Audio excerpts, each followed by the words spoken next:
शुरुआत कर रहा हूँ। आज पहला टॉपिक चलेगा कौन सा, एल्किल हैलाइड। मैंने बहुत सारे मेरे लेक्चर पढ़े हुए हैं, लेकिन मैंने बहुत दिनों से कोई वीडियो नहीं बनाया।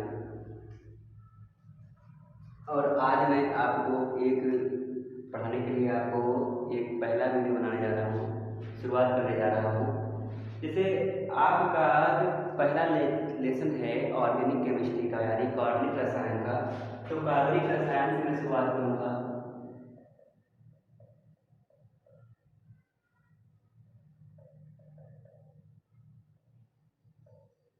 कार्बनिक रसायन क्या होते हैं? सबसे पहले हमें ये पता होना चाहिए क्या कार्बनिक रसायन होते हैं।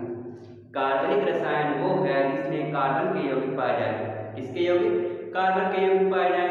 और कार्बन के यौगिक क्या होते हैं? जिसमें कार्बन हाइड्रोजन, जिसमें कार्बन और हाइड्रोजन को वो क्या कहलाएगा? कार्बनिक यौगिक कहलाएगा। और कार्बनिक यौगिकों को पढ़ना ही क्या कहलाता है? कार्बनिक रसायन कहलाता है। तो इसका फर्स्ट चैप्टर कौन सा है? Alkyl halide. कौन सा है? Alkyl halide. Alkyl halide. तो एल्किल हैलाइड कैसे बना? आपको ये देखना है कि एल्किल हैलाइड कैसे बना, एल्किल हैलाइड किस प्रकार बना, कहाँ से उसकी उत्पत्ति हुई, उसकी उत्पत्ति के लिए हमें क्या पढ़ना पड़ेगा। देखिए उसकी उत्पत्ति कहाँ से हुई? एल्केन। आपने इसे एल्केन तो पढ़ा ही होगा फर्स्ट ईयर में। अब एल्केन क्या होता है? एल्केन का सूत्र नॉर्मली क्या होता है? CnH2n+2 होता है। क्या होता है? CnH2n+2 होता है। और CnH2n जहाँ पे n क्या है? n बराबर 1 2 3 4 कितने हैं सभी? कौन से काउंटिंग नंबर है? n बराबर 1 2 3 4। तो CnH2n+2 इसका मतलब क्या हुआ? मान लीजिए हमने इस n की जगह पे क्या रखा? 1 रखा। 1 रखते हैं तो क्या होता है? C1 और 2 1 2 और 2 2 4, यानी क्या हुआ? CH4 हुआ। ऐसे ही मैं 2 रखता हूँ तो क्या हो जाएगा? C2 2 दूनी 4 2 6, यानी C2H6 हो जाएगा। यानी इसका नाम क्या होता है? मेथेन। क्योंकि एक कार्बन है, एक कार्बन का नाम क्या होता है? मेथेन। 2 कार्बन है तो 2 के लिए क्या होता है? एथेन। जब मेथेन एथेन हुआ, इसी प्रकार हम एक एक गिनती हम सभी को रखते चले जाएंगे और फिर क्या मिल जाएगा? C3H 3 दूना 6 2 8, C4 4 दूना 8 2 10, क्या हो जाएगा? ये हुआ क्या? Methane, ethane, propane, butane. Okay, हमने क्या जान लिया? एल्केन क्या होता है। मैंने क्या अभी बताया कि एल्केन क्या होता है? एल्केन का सामान्य सूत्र CnH2n+2 होता है, जिनके ये यौगिक हैं। ये यौगिक हो गए 4 और आगे इससे भी बना सकते हैं। अब क्या होगा? एल्किल हैलाइड कैसे बनाएंगे? एल्किल हैलाइड क्या होता है? इसका एक हाइड्रोजन, जो एल्केन होता है उसका एक हाइड्रोजन कम कर देते हैं तो क्या बन जाता है? एल्किल हैलाइड बन जाता है। प्यारे दोस्तों, क्या होता है? एक हाइड्रोजन हटा देंगे तो क्या बन जाएगा? एक हाइड्रोजन कम हो जाएगा तो इसका सूत्र क्या हो जाएगा? CnH2n+1 हो जाएगा। तो इसका CnH2n+1 हो जाएगा तो इसमें क्या होगा? एक हाइड्रोजन कम हुआ, एक हाइड्रोजन कम हुआ तो उसकी जगह पे क्या आ जाएगा? X आ जाएगा। अब ये X क्या होता है? हमें ये भी तो समझना है कि X क्या होता है। X यानी कि X बराबर FClBrI, यानी कि X की जगह पे हम F रख सकते हैं, Cl रख सकते हैं, Br रख सकते हैं, I रख सकते हैं। तो ये क्या है? हाइड्रोजन परमाणु है। ये क्या है? हाइड्रोजन परमाणु तो है। इनको यदि हाइड्रोजन को रख दें और इसको क्या कहते हैं? एल्किल कहते हैं। क्या कहते हैं? एल्किल। यानी कि जब एल्केन में से एक हाइड्रोजन कम कर दिया जाए तो क्या बन जाता है? एल्किल। और एल्किल में एक हाइड्रोजन परमाणु जोड़ दिया जाए तो क्या बन जाता है? हैलाइड। इस प्रकार से हमें क्या प्राप्त हुआ? Alkyl halide. भाई एल्किल हैलाइड में समझना था तो एल्किल हैलाइड में समझने के लिए हम पहले एल्केन समझे, एल्केन का सूत्र समझे, एल्केन के यौगिक समझे। एल्केन के यौगिक में से एक हाइड्रोजन निकाल देंगे, निकालने के पश्चात में क्या मिलेगा? एल्किन मिलेगा। एल्किन में एक हाइड्रोजन जोड़ देंगे तो क्या बन जाएगा? Alkyl halide.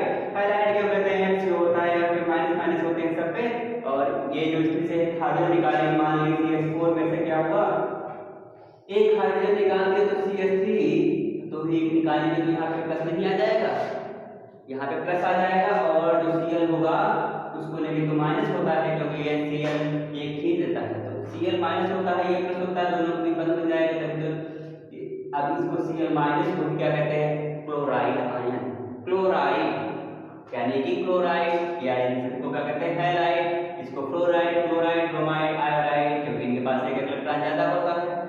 तो ये क्या हुआ, ए मेथिल, ये हुआ क्लोराइड, मेथिल क्लोराइड, या एल्किल हैलाइड, ये एल्किल हुआ, और ये हैलाइड हुआ, एल्किल हैलाइड बन जाएगा। इस प्रकार से हम एल्काइल हैलाइड बनाते हैं, तो एल्किल हैलाइड बन गया।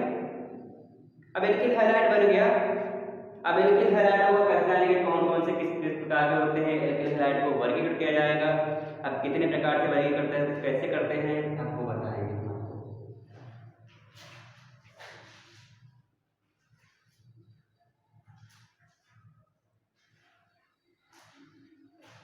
अब एल्किल हैलाइड के बारे में मैंने तो बता दिया सब कुछ, क्या क्या होता है, कैसे हम पहचानेंगे एल्किल हैलाइड। अब उनको बांटने की जरूरत है, क्या करना है, उनको विभाजित करने की जरूरत है। तो विभाजित कैसे करेंगे, देखिए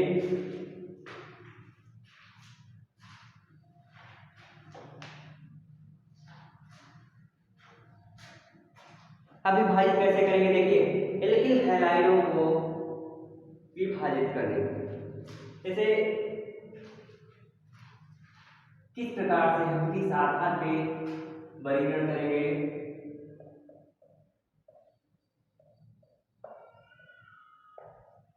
सबसे पहले कई तरीकों से वर्गीकरण कर सकते हैं। अब पहला तरीका कौन सा होगा, देखिए हैलोजनों की संख्या के आधार पर क्या होगा, हैलोजनों की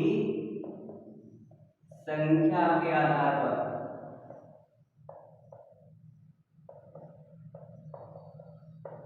ठीक है, हाइड्रोजनों की संख्या के आधार पर करेंगे। अब संख्या के आधार पर कैसे करेंगे, मान लीजिए अगर एक हाइड्रोजन लगा है तो क्या कहेंगे, मोनो कहेंगे,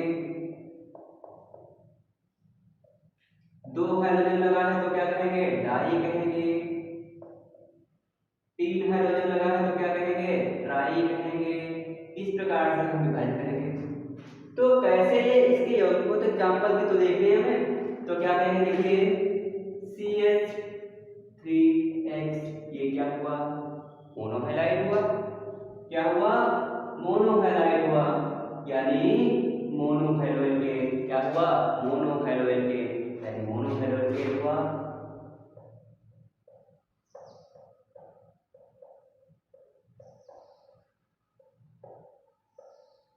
ठीक है, अब ये इसमें अगर देखिए CH2X और CH2X, तो ये क्या हुआ, डाईहैलोएल्केन हुआ।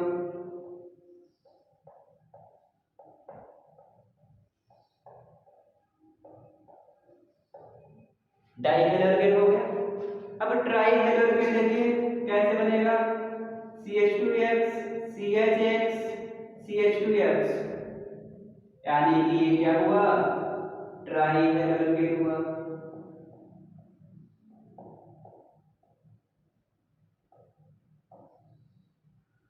ट्राईहैलोएल्केन, यानी कि इसमें एक हाइड्रोजन उपस्थित है तो मोनो, दो हाइड्रोजन उपस्थित है तो डाई, तीन है तो ट्राई। तो आप लोगों को ये सब बात समझ हो गया हाइड्रोजन की संख्या के आधार पर। अब दूसरा क्या पढ़ेंगे, प्राथमिक, द्वितीय, तृतीय, क्या पढ़ेंगे, प्राथमिक, द्वितीय, तृतीय, यानी कि ये प्राथमिक तृतीय क्या होता है, प्राथमिक होता है हाइड्रोजन उस परमाणु से जुड़ा हो जो एक अन्य कार्बन परमाणु से जुड़ा हो, तो क्या कहेंगे, प्राथमिक। जब हाइड्रोजन जिस परमाणु से जुड़ा हुआ है, जिस कार्बन परमाणु से जुड़ा है वो क्या है, अगले अन्य दो कार्बन परमाणुओं से जुड़ा हुआ है। जैसे देखो जिस ये हाइड्रोजन परमाणु है हमारा, ये जिस कार्बन से जुड़ा है वो कार्बन क्या है, सिर्फ एक कार्बन से जुड़ा है। देखिए ये क्या है, ये हाइड्रोजन परमाणु हमारा जिस कार्बन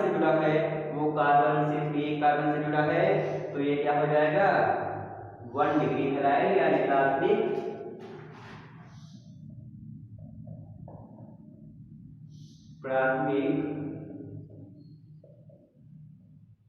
प्राथमिक हैलाइड हो जाएगा। ठीक है, क्योंकि ये क्या है, यही प्राथमिक कार्बन है, प्राथमिक कार्बन।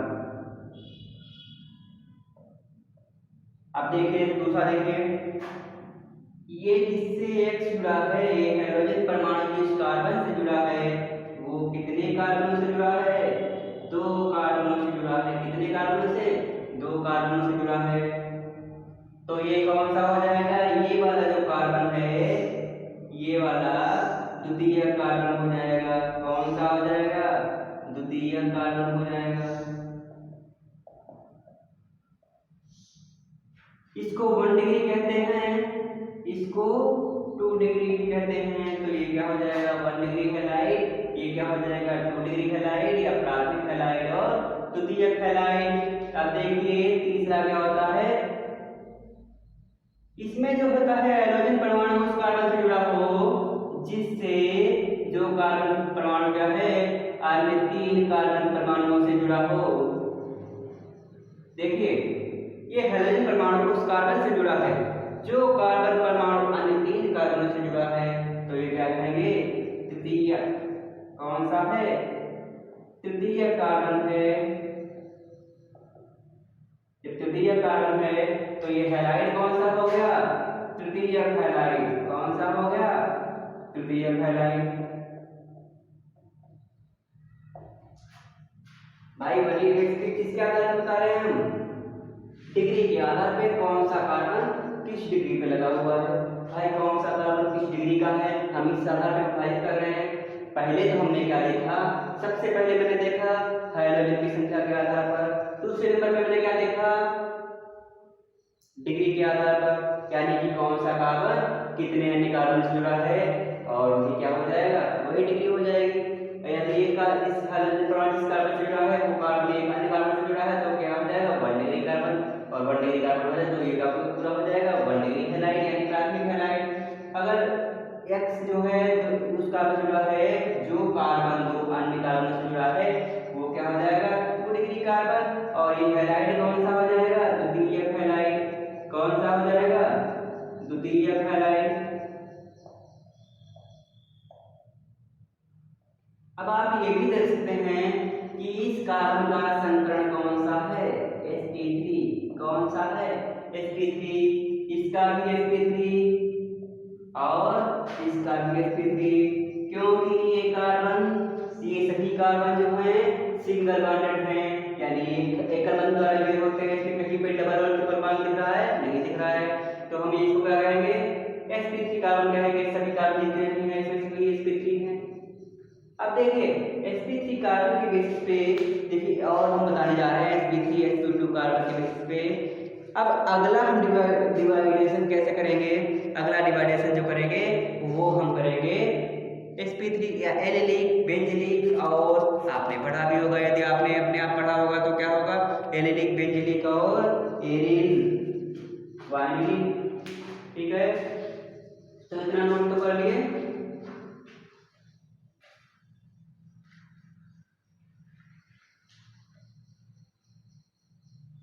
अगला वर्गीकरण कौन सा है, अगला होगा, देखिए अगला है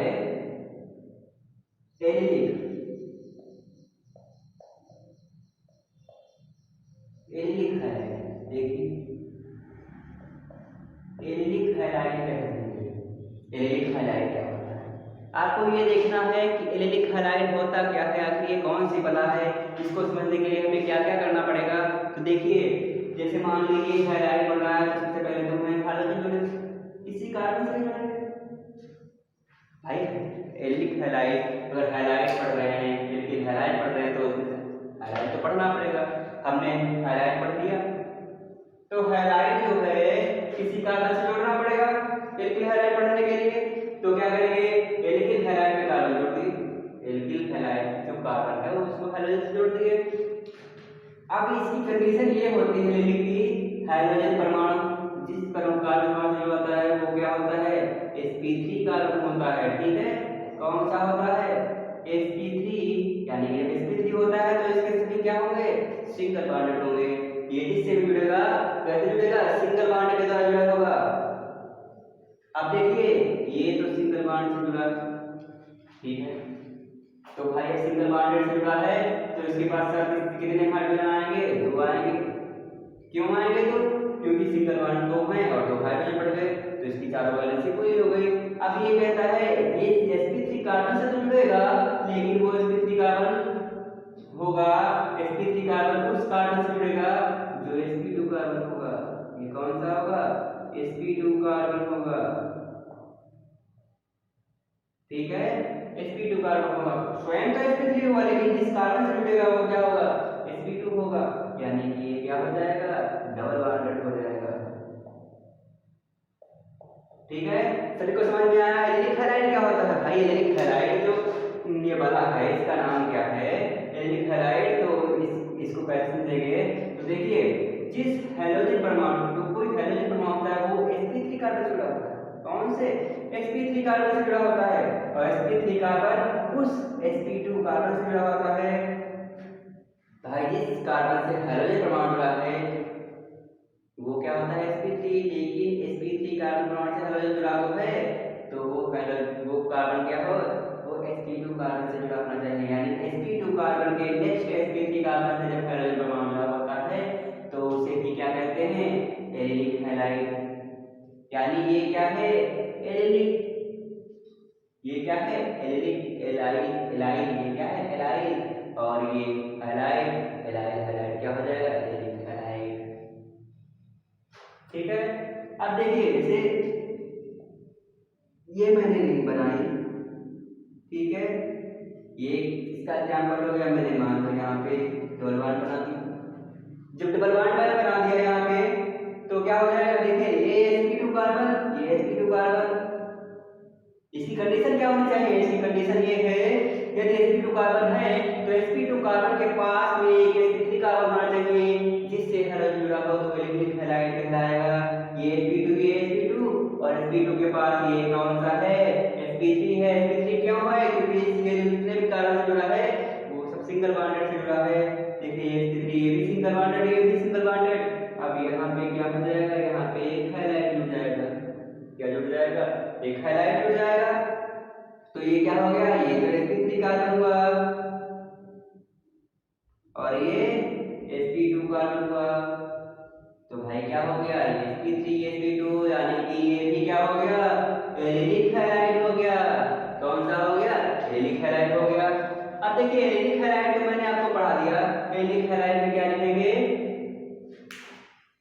जब sp2 कार्बन से कोई sp3 कार्बन जुड़ा हो और उस sp3 कार्बन से हैलोजन परमाणु जुड़ जाए। या फिर कैसे कहेंगे जब कोई हैलोजन परमाणु sp2 कार्बन से जुड़े sp3 कार्बन से जोड़ दिया जाए। जब हैलोजन परमाणु sp2 कार्बन से जुड़े sp3 कार्बन से जोड़ दिया जाए तो उसे क्या कहेंगे एलिलिक हैलाइड कहेंगे। ठीक है, अगला क्या होगा बेंजीलिक हैलाइड। क्या होगा बेंजीलिक हैलाइड।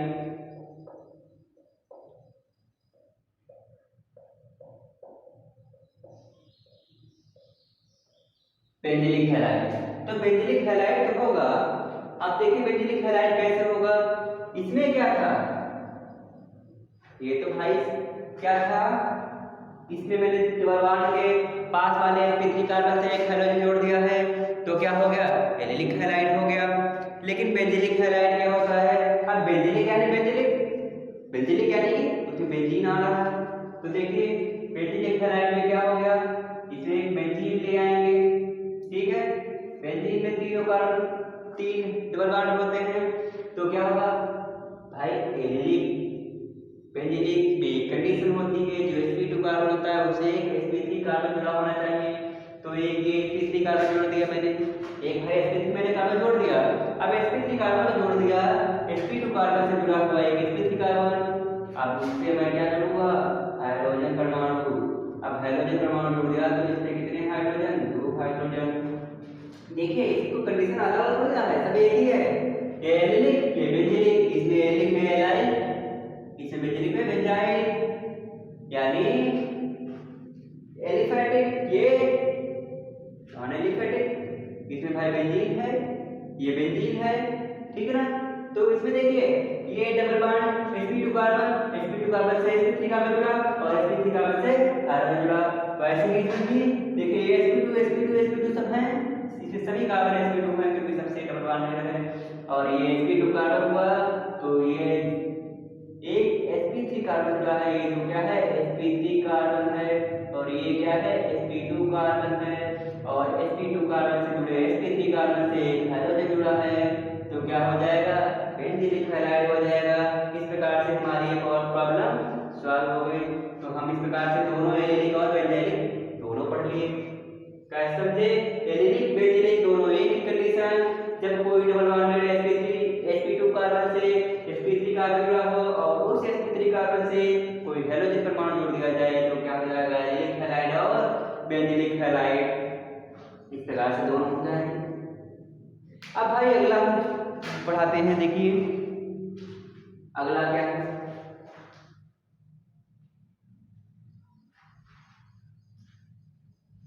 अगला किस पे आएंगे? Vinylic halide. क्या आएगा? Vinylic halide. अब देखिए वाइनिलिक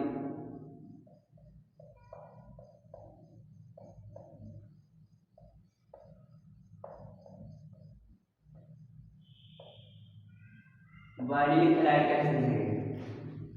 अभी मैंने एलिलिक के लिए क्या समझा था? एलिलिक के लिए sp2 कार्बन से जुड़ा होना चाहिए sp3 कार्बन और sp3 कार्बन से जुड़ा होना चाहिए हाइड्रोजन परमाणु। इस प्रकार के बनता है एलिलिक हैलाइड। लेकिन इसमें क्या होगा?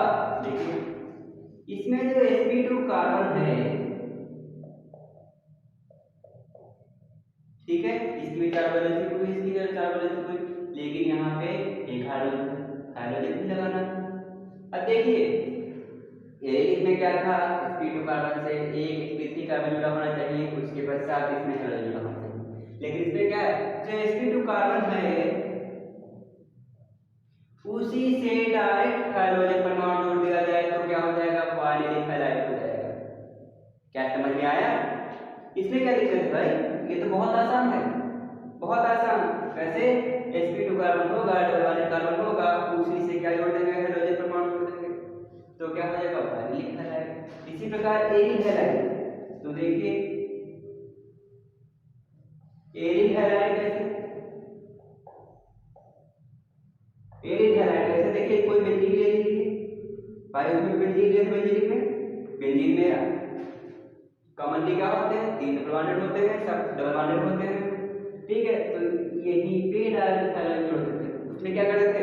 इससे एक sp2 कार्बन से एक sp3 कार्बन भी जोड़ते थे, sp3 कार्बन भी जोड़ते थे और उस sp3 कार्बन से बाद में हैलोजन जोड़ते थे। लेकिन इसमें क्या हो जाएगा? डायरेक्ट sp2 कार्बन से हैलोजन जोड़ दिया और क्या हो गया? एरिल हैलाइड हो गया। भाई ये वाइनिलिक हैलाइड, ये क्या हो गया? Aryl halide. ये डायरेक्ट जुड़ा है, इसमें डायरेक्ट डबल बॉन्ड से जुड़ा है।